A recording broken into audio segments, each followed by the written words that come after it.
like I had to have the volume up all the way just to like. Okay, it's gone. All right, welcome back. I hope everybody that was listening a few moments ago joined us again on this one now. We were talking about bullying, and at the time I was speaking about personal bullying experiences where a group of girls had surrounded me and they were taking turns punching me in the face. And like I said, I was never a fighter until I got into high school and this incident had happened. I stood my ground. A lot of people have told me since this happened that they wouldn't have been able to just stand there and let people punch on them. I ended up getting a fractured jaw. And after that episode, my grandmother told me if I ever let anybody punch on me like that again, she was going to beat my ass. So that kind of got me into the standing up for myself and being a stronger and tougher individual. But nowadays, it's more people being picked on for, like Missy was saying, for political and sexual orientation. It's not so much targeting weaker individuals as it is, you know, oh, nowadays it's, oh, you're a racist, or you're homophobic, or this, that, or the other thing, you know. And I'm glad I'm not a kid in this day and age, because you can't even bat an eyelash without being called a racist or homophobic. And I mean, they still bully about your clothes and things like that. If they don't, you know, if you don't dress the way they do, they're going to make comments about it. And it's just, it's really hard for kids in school these days, because no matter what you do, there's going to be that group of kids that is going to sit there and target you and target you and target you until you snap, and then all of a sudden you're the bad guy. Yeah. You know, you're the one getting in trouble, and the people doing the bullying, nothing happens to them. Well, with my experience that I endured, it made me go to the dark side of the situation, because after that, when I guess I found my grit, and after that I started, if I saw somebody picking on somebody else, I would just kind of lose my shit and charge at them. And, you know, you like being intimidated? How do you think you're making them feel? Yeah. You know, and I'd corner them and I'd get into physical altercations with them over it, you know. And that's the wrong thing to do. I do not endorse conflict. You know, I do not endorse confronting a bully, but you can't let it go either. Well, I mean, to a point, no, but if I see somebody getting picked on, I'm for sure going to stop it. I'm not going to let that person sit there and degrade this other person just because they don't agree with the shoes that they're wearing. Or, I mean, and it even starts in kindergarten. Oh, I know. Like, oh, you're wearing Walmart shoes. Those aren't real Nikes, blah, blah. You know, you're in kindergarten. Shut up and color. Yeah. Don't worry about what shoes are on another child. At least they have shoes on. But they have to get it from somewhere. Well, it's a learned behavior. And that's another topic that I'd like to touch on here. Children imitate their atmosphere, and they act out because of their atmosphere. If they're being, you know, mistreated at home or neglected at home, that can play a factor in it too. But I mean, years later, after high school, I found out one of my bullies was being beat up every day at home by, you know, their stepdad. And that's the only place they could feel like they had control. Yeah. You know, they were the bigger, maybe not physically, but they were the bigger, you know, they were the one in control. Yeah, and they have the mentality that you hurt me, now I'm going to hurt somebody. I want somebody else to feel my pain. Yeah. You know? Well, like the saying goes, misery loves company. Yeah. So, I mean, you know, this child, and they don't know how to deal with it. And they're told, you know, you tell anybody and this is going to happen and, you know, whatever. So it's like, they're stuck between a rock and a hard place and they have to let it out somewhere. I'm not saying it's the right thing, but there's certain situations where. Well, in the situation where the kids in school are making fun of other children for what they're wearing or how their hair is cut, they must get that from somebody at home, mom's gossiping, dad's talking trash. Well, even just, going shopping with their mom. Oh my God, look at her haircut. That, just critiquing strangers. Yeah. And Yeah, kids exactly. absorb that. They're like, oh, well, yeah, look at that haircut. And then it's something that carries on into their adulthood, because another topic we can touch on is when you go to school, where some of the administration, some of the people that are supposed to be protecting you are actually bullies. So how are they going to enforce the bully rules when they themselves are bullies? Yeah. I agree. And in a roundabout kind of way, without directly bullying a student, they degrade that student so bad that it leads to suicide. It leads to school shootings. It leads to them going home and killing their parents. I mean, this is all happening. This is all happening. I mean, look at Columbine. Look at any of the school shootings. Sandy Hook Elementary, or was that an elementary school? Yeah. Yeah. I mean, they all started, and people will come back and they're like, yeah, like they were getting bullied. This was going on. This was going on. I mean, it kind of goes back to last week when I said, when you're passing somebody, I'm not saying strike up a conversation with every single person that goes past you, but if you see somebody and they're like quiet and they're withdrawn, they're inside of themselves and they're just looking around like scared mice, take a second and notice something about somebody around you, whether it be, I like your hair, or where did you get that jacket, or girl, I love those shoes. Yeah. And not just adults. And society has made it so it's very weird for us to talk to other people. It's very like, especially with the mask mandates and the 6 feet and this and that. But I've noticed that people are starting to come out of their shell more. They're starting to, they miss that interaction with people. Yeah. And I'll go to the store with my kids and random people will just stop and start talking to the baby and, talking to the kids like, hey, like, how's school going? They'll start up a conversation with these kids and you just see the kids like light up like, oh, I am important. Where did common decency go? Out the window with common sense. That's not in the gene pool anymore. I mean, I'm sorry, but my own personal honest opinion is that ever since technology took over, and here I go bashing technology again, and I'm using technology to speak to all of you, but do you remember back in the day when you kids used to ask me, can I call so-and-so? I was like, no, go to their house. Yeah. Get your ass outside. Yeah. Go deal with people, None of this, oh, can I call them and sit on your phone for hours on end? No. Get out there, get on your bike, go down the street, knock on their door, and see if they're home. We were just talking about this the other day, how technology it sucks. Like one click of a button, your whole life is messed up. Yeah. Your whole life. And how do you get it back? You can't, because it's down in the dark web or whatever they call it now. Like, it's.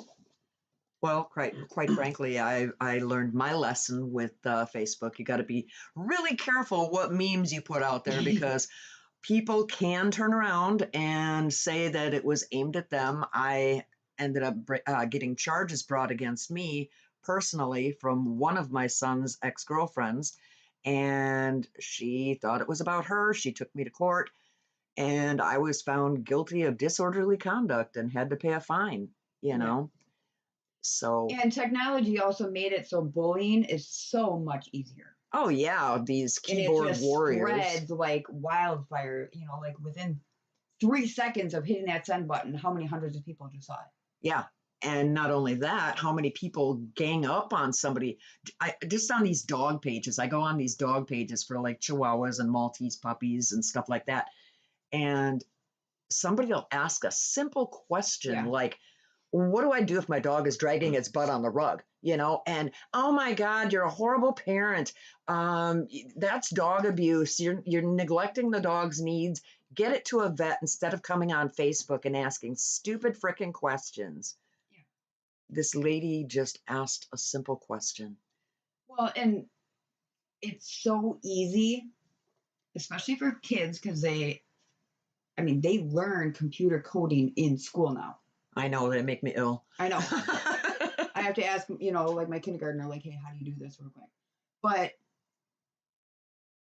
so personal experience, students can start up a hate page. Yeah. Or a bash page. And parents don't know this. I was oblivious to this whole situation until I had to personally deal with it. 98, 99% of schools have these like bash pages. Mm-hmm. And the kids just go on there and bully these kids to the point where there was some comments on there that said, this is why I'm going to kill myself. And the school just sits there and goes, well, we don't know what to do. We're going to get into that a little bit later with some of the other research that I did. It touches on that also. But this is another reason why drug overdoses are a real big thing nowadays too. Yeah. When I was growing up, you never heard of anybody overdosing. Yeah. Never. I did it because of the bullying, but I think I was like a trendsetter or something because then all of a sudden more and more people started doing it. Yeah, it just comes to light. It was probably a real big taboo situation too back then, I mean, there was a lot of things that were kept behind closed doors, and I mean, I kind of miss that. Like your business was your business and nobody else needed to know it. Well, that's like politics. Happened. Politics. My grandmother, I remember one time asking her, I was only 6 years old, so that was 1969. And I asked her who, she votes for. And she said, little girl, that's none of your damn business. Yeah. It was politics and religion. You shut your mouth. You don't discuss it. You don't think about it in public. You don't just, no. Yeah. Now it's like a badge of honor. Like, oh, I voted for, and well, I voted for this person. And then you got this verbal altercation in Walmart. Like, no. Exactly. Your bedroom business stays in your bedroom. Your political business, keep it in your living room. Discuss it with your husband and your wife.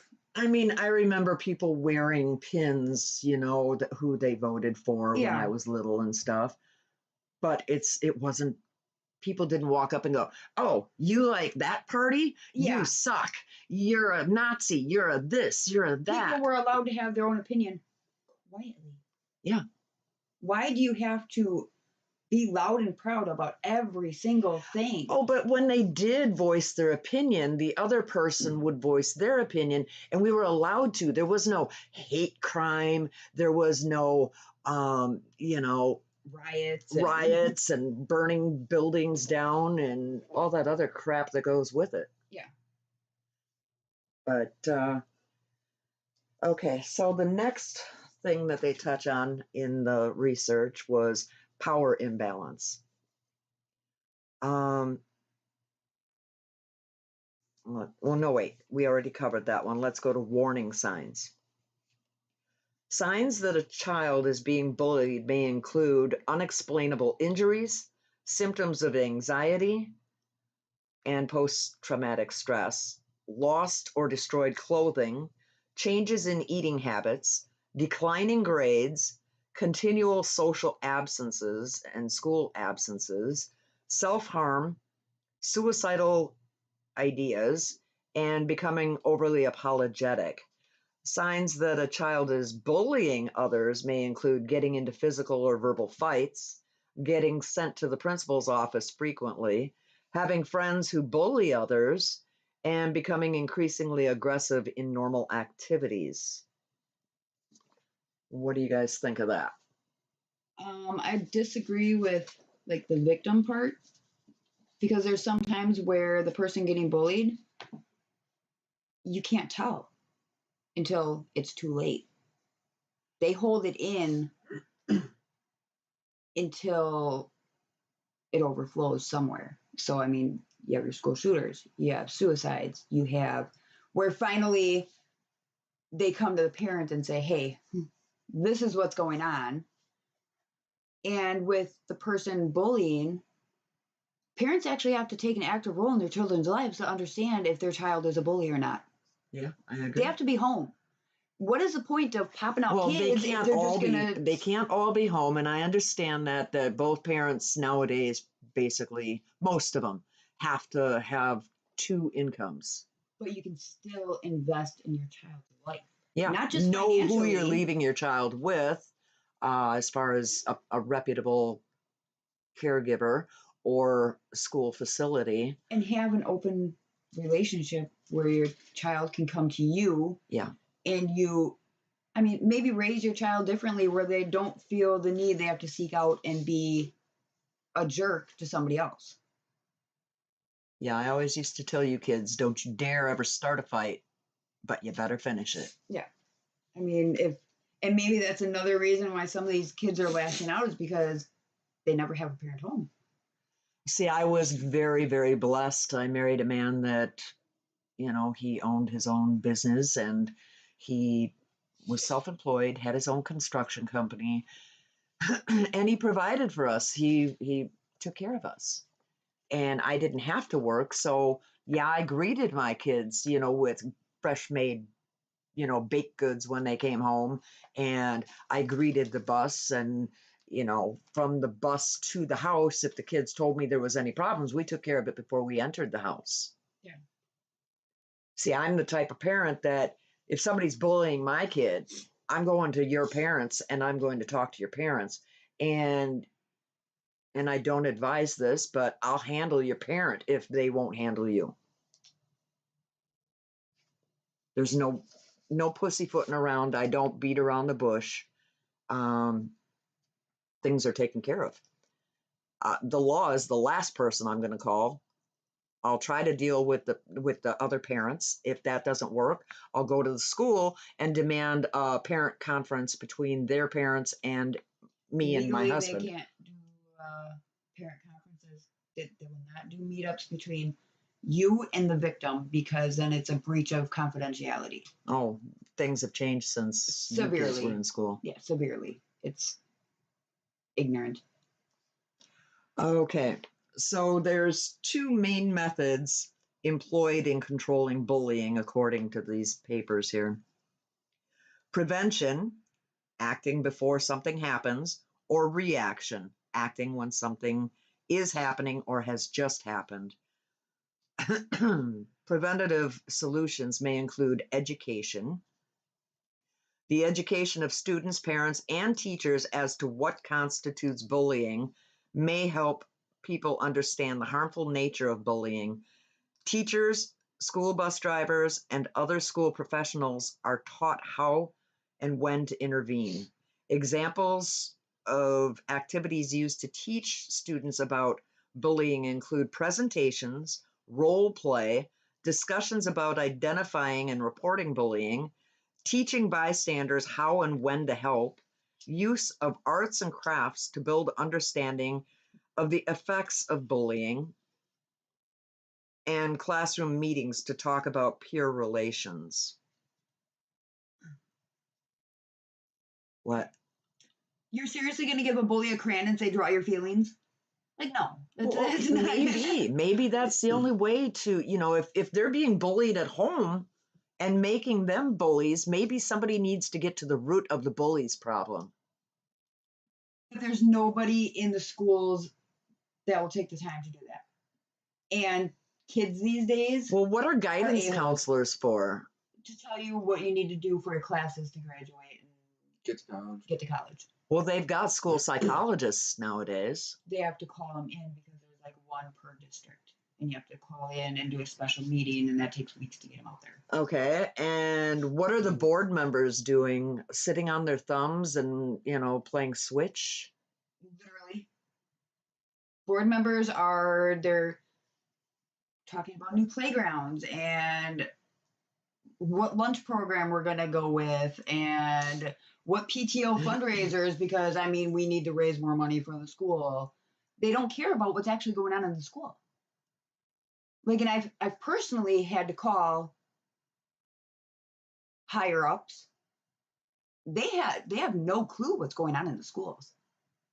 Not a clue. Well, that's because teachers that ignore And situations principals. and other administration, even women in the office, they're shirking their duties. They're failing the kids.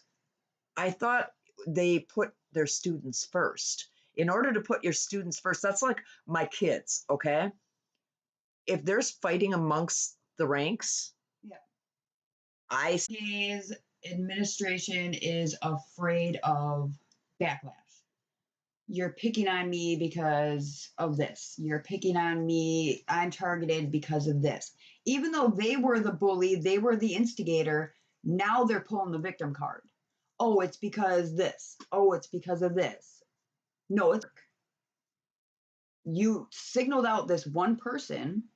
and I want to interject there. Also, teachers bullying students. Yes. You know? Yeah.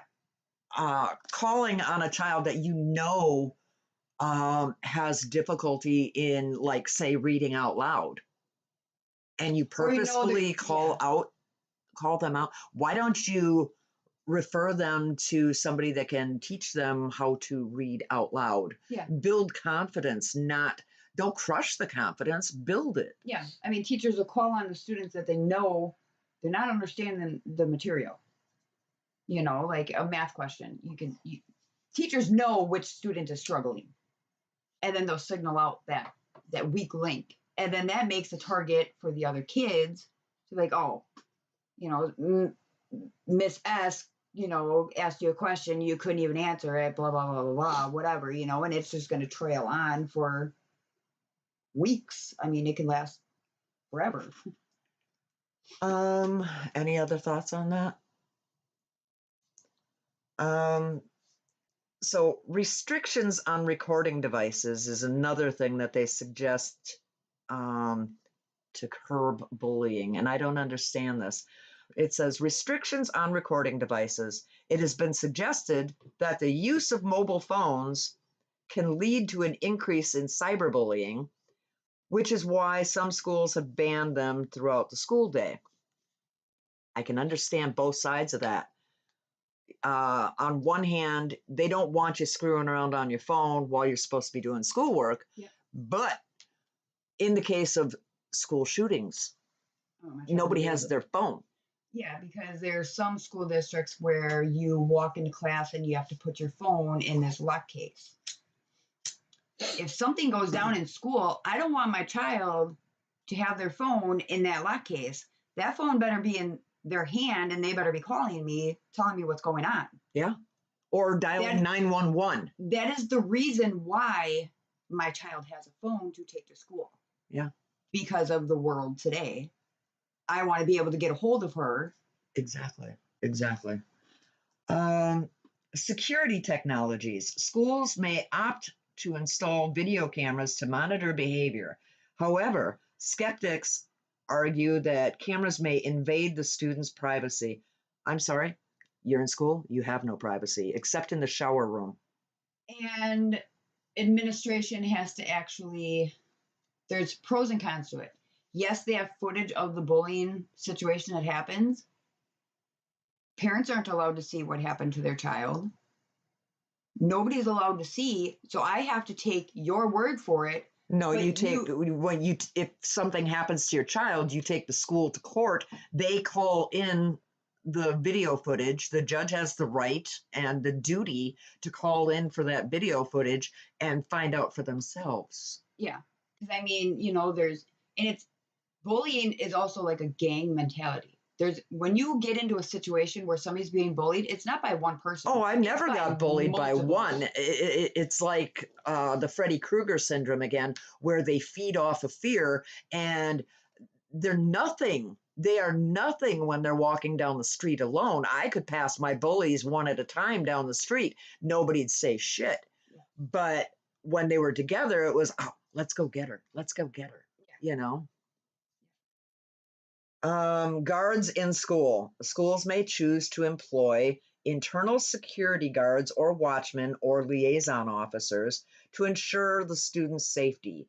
Experts believe that the use of security guards in schools may assist in reducing incidents of bullying as the guards get to know the students and who may then be able to predict and prevent issues before they arise. The recommended reactions to cases of bullying are manifold and various methods may be called for.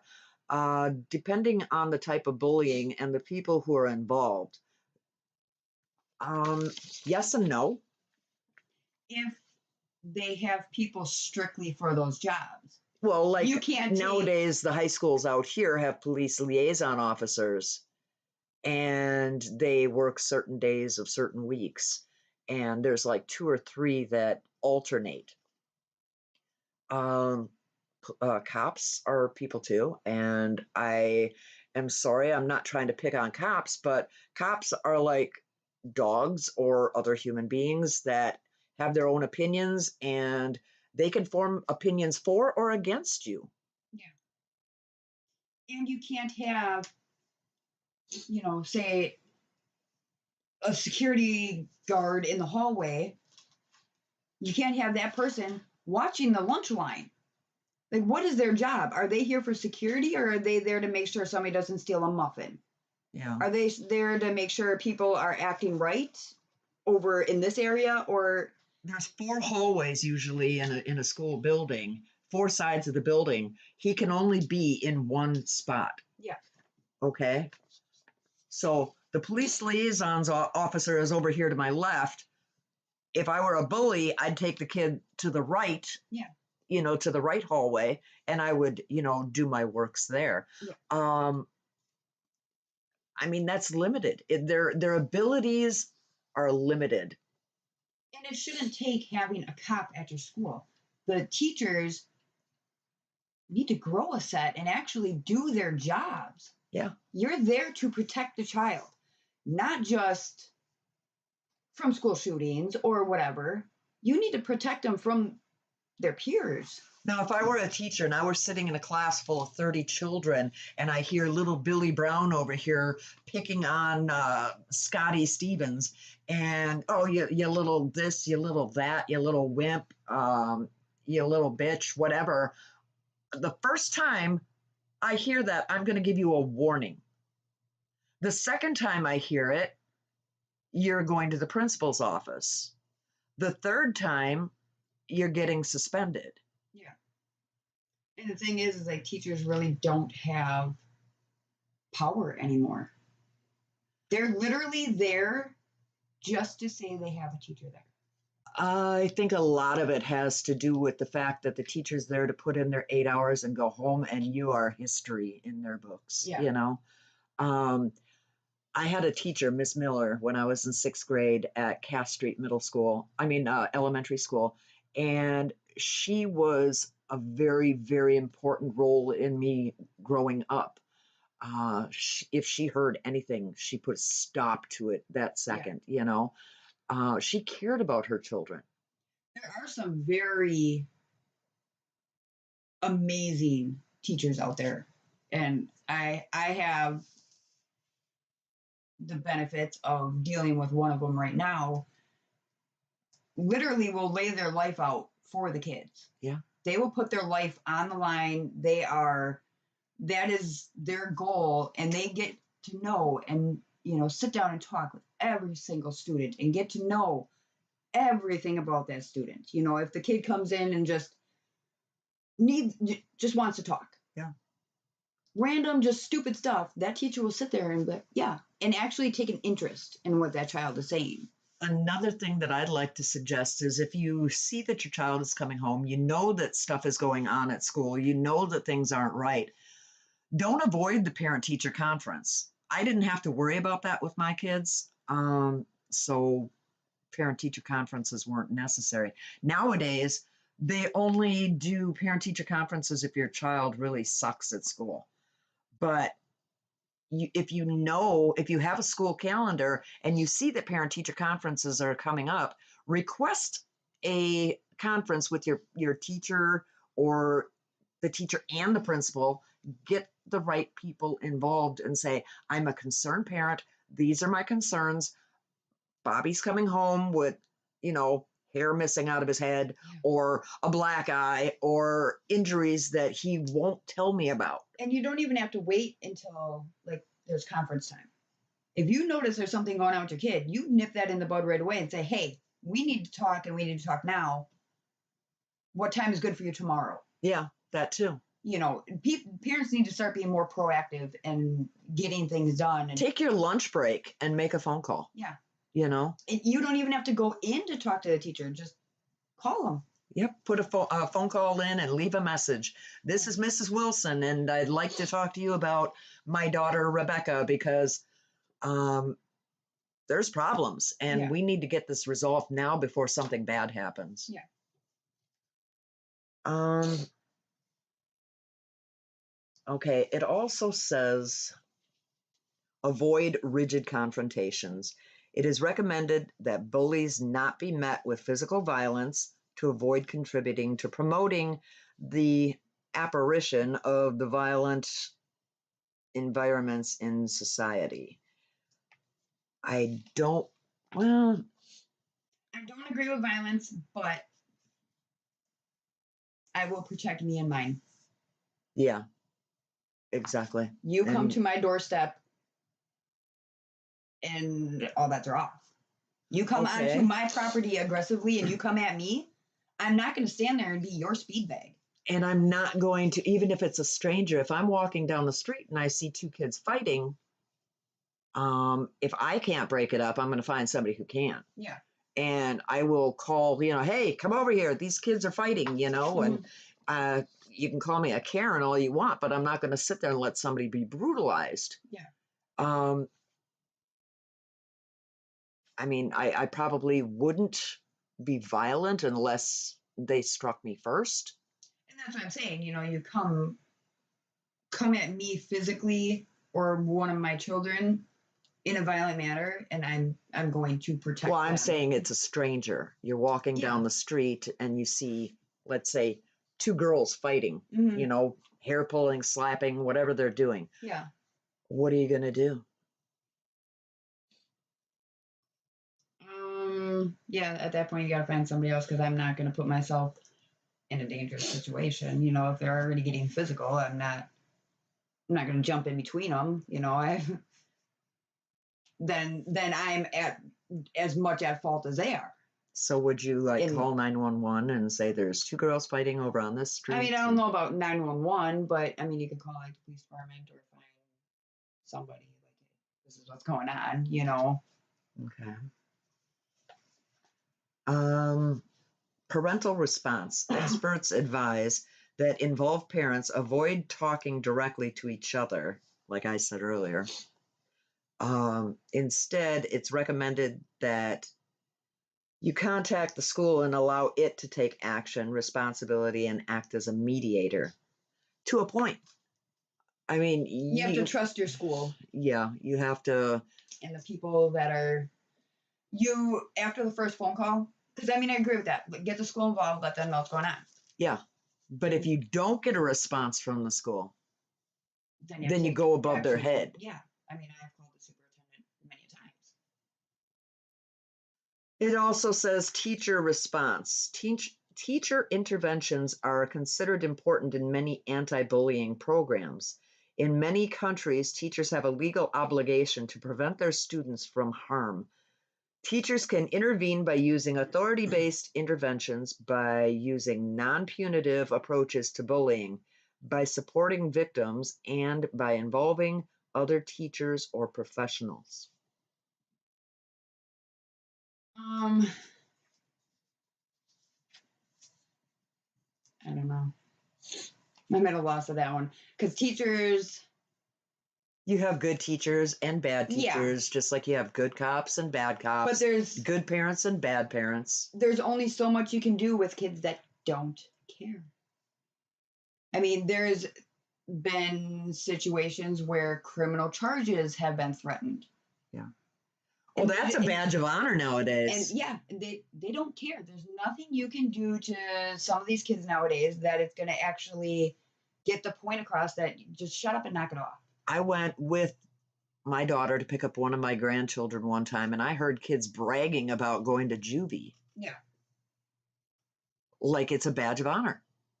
That's like saying, man, I was in prison, so I'm a badass, you know? That doesn't impress me much. You were dumb and got caught. Yeah. Like, I mean, there's nothing more. And okay, cool. You went to juvie. You went to prison. Go get a job. Did you learn anything from it? What college are you going to? Yeah.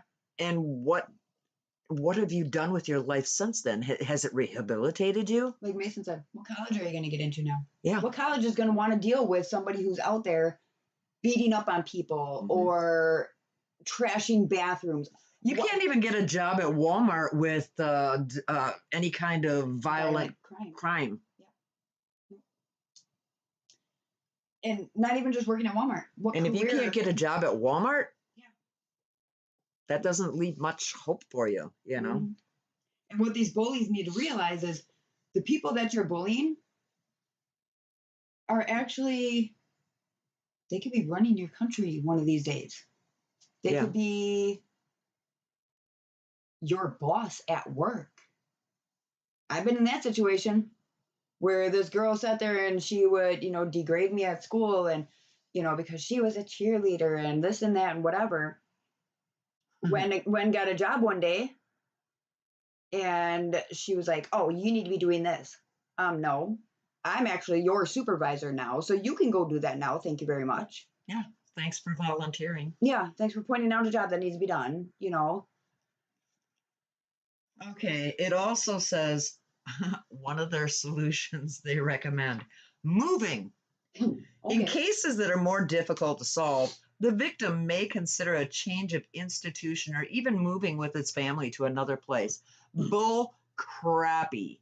That's all I can say. You are not going to drive me out of my home or out of my school. I have just as much right to be here as you do. When it comes to some of these kids, I mean, moving, look at the economy. Who can just pack up and move right now? I mean, if you can, bravo for you, Yeah, but I I'm not going to sell my house in today's market. Who's going to pay for the gas and the moving trucks to go do that right now? But there are some times where removing the student from the situation is the best for everybody. Yeah, some people may look at it as, oh, you're running away. But if it's between, either your child physically getting hurt or possibly killed because there's death threats, I'm just going to remove them from the situation and we can just start fresh somewhere else. Because obviously, no matter what the school is doing, it's not working. My parents did that with me. I went from one school where I was being... Did you end it? Okay, if you're still with us, bear with us, please. We're trying to work on the sound.